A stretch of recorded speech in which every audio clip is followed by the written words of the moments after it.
Well, OLAM is an agri company. It was founded in Nigeria in 1989, and today we have operations in 70 countries globally, and 25 of them in Africa, and the headquartered in Singapore, and listed in Singapore. So the core business continues to be the agribusiness. We are pretty much a farm to fork company. When I say farm to fork, it's more right from the upstream growers to we connect the growers to the consumers, the ultimate consumers, and that's pretty much our what we do. We handle about 46 commodities and specifically, and in each of it in a different scheme. Like for example, we have our own farms, rice farms in Nigeria, almond orchards in Australia and US, and coffee plantations in Brazil, in Zambia. And we also really deal with more than 4.5 million smallholder farmers, and we really connect them to the mainstream commercial farming, and that's one of the key activities we do. And so pretty much in the agri space we do everything. That's why I said farm to fork. Agriculture involves people, and Africa, as all of you know, has probably the world's largest arable land and huge potential. Also, probably the most number of people living under poverty. And any challenge for the government, any government, is really creating job creation, and how do you really engage the population in something gainful. So agriculture is the answer, and it sort of also gives you the food security and all the other what the government want. And also the key thing is really building an inclusive growth, achieving an inclusive growth.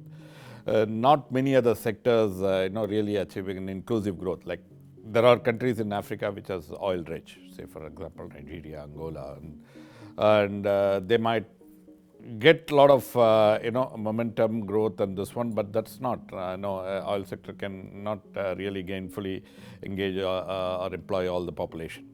So that way I believe agriculture is something which can really has the potential to employ all the walks of society, as well as the entire populace, especially the rural population and the rural women population. And that's the power of agriculture, and that's a huge positive. And in fact, OLAM's business model is built around that, the fulcrum of how do we really take agriculture, take the smallholder to transforming from the subsistence farming to really a commercially viable farmers.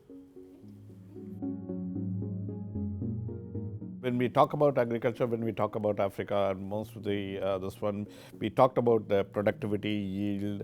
You see a lot of statistics, and Africa is probably has the lowest yield, lowest usage of fertilizer. But while it is true, but what is also true is more than 1/3 of what is being produced never reaches the market. It gets sort of wasted because of purely lack of infrastructure, basic infrastructure. When I say basic infrastructure is whether, if you say, for example, you take a crop like cocoa, which is typically not a food crop, but it's a hugely commercial value and commercial crop, and it's a cash crop. And so when the farmer, the cocoa fruit is taken off from when he harvests the cocoa from the cocoa plantation, you need to go through certain process of drying it and proper storage and packaging, and this requires certain base infrastructure. You need to have a drying yard, or you need to have a proper place where it can, you can store, which can protect from the sun and the rain, and proper way to package, set of packaging, because it can breathe also, So just the lack of this, the cocoa can, if you don't do this properly, the cocoa can really go bad in quality by accumulating mold and this one, and it becomes unusable. The value becomes zero. So I believe that's what I mentioned in that article, that the base infrastructure, when I say infrastructure here, I'm not meaning the big ports and yes, that's also a challenge, but here it's just from the interior ports to reach to the main market or the port city, the base infrastructure instead of storage, proper processing package, and also the awareness, proper education. If I want to export or Cameroon wants to import something from Nigeria, it's cheaper to import from, say, India or China than from Nigeria because of the infrastructure bottleneck. And even though they share a common land border, because of poor road rail network, there are lack of it. There is really nothing this one. So all these things have to simultaneously, the governments and others players have to invest in this to really make it a reality, or at least to reach to a level where EU has come. Of course, there's a lot of opportunity.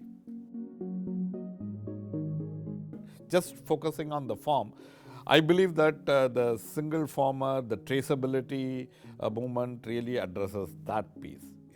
So it is the companies or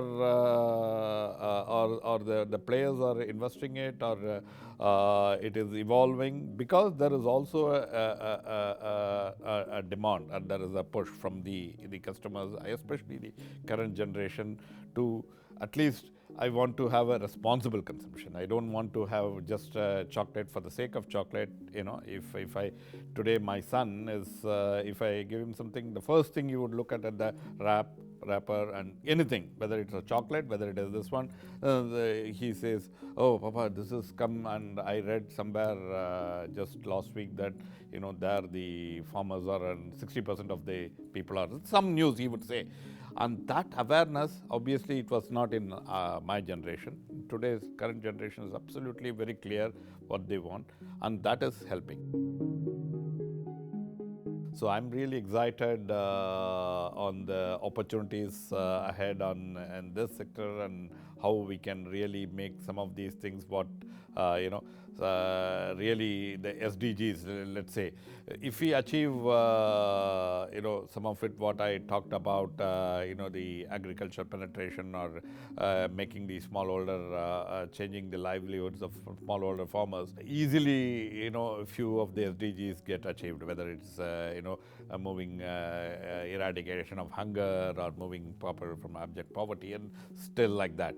So I believe the real power, and I believe as OLAM and as a person stewarding part of OLAM in this, we are in the right position and the right place to really help do our bit towards that goal, and that's keeps me excited. Well, climate change is real.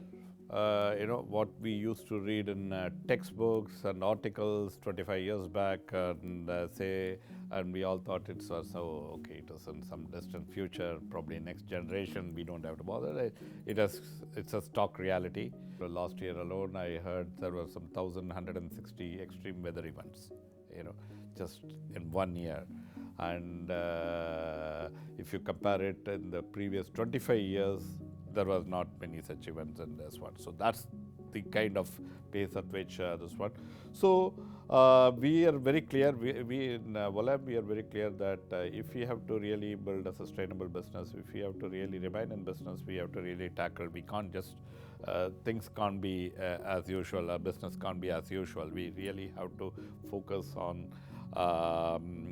building a sustainable agriculture, climate smart agriculture. We have to educate all this, the farmers, and also all the players in the supply chain, and that's what we in OLAM is doing, and I'm sure others in the industry is also really woken up. It's a huge wake up call, and people are people, when I say not only the business, also the other stakeholders, other the governments, everybody is really now realizing the sense of urgency and trying to do their bit to really mitigate and minimize the impact of the climate change on agriculture.